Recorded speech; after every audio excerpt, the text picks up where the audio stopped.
Assalamualaikum. Okay geng, so depan aku hari ni ada lebih kurang dalam 6 unit GLA 45S dan juga 1 unit GLA 35.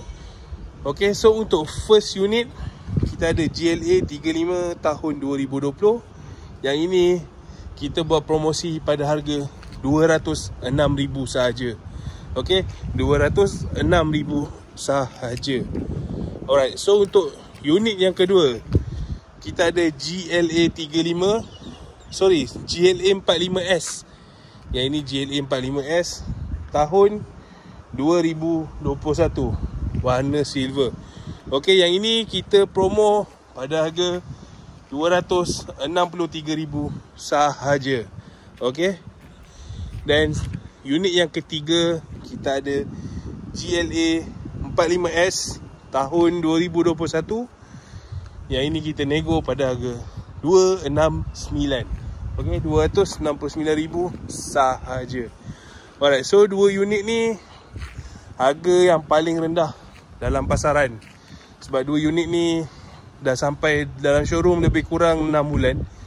So kita nego, kita buat promo kau-kau untuk korang.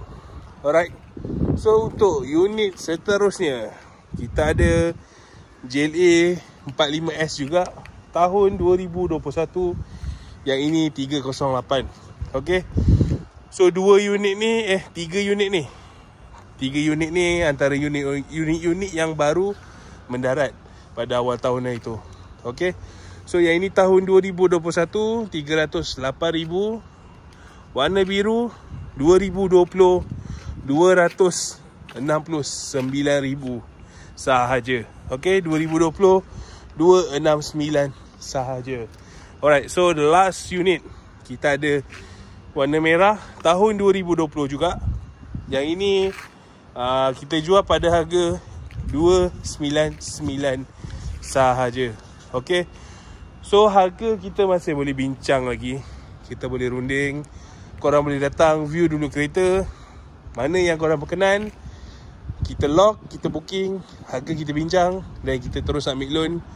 Proses loan lebih kurang 5 hari waktu bekerja. Okay, 5 hari waktu bekerja. So settle saja loan, kita akan terus ke next. Korang masuk deposit, kita akan set untuk puspakom, kita akan bayar duty, and then kita akan arrange untuk full body polish, register, and then seterusnya lah sehingga deliver. Alright, so untuk kesemua unit ni kita provide korang warranty free 6 tahun, unlimited mileage, first service, second service.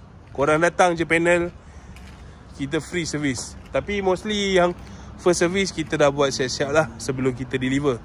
And second service after 8,000 km, korang datang je panel, kita FOC untuk korang second service. Alright, so mana-mana yang berminat, tekan link di bio ataupun roji aku di talian 0173670749. Okay, kita punya stok untuk GLA 45 antara yang paling murah dalam pasaran.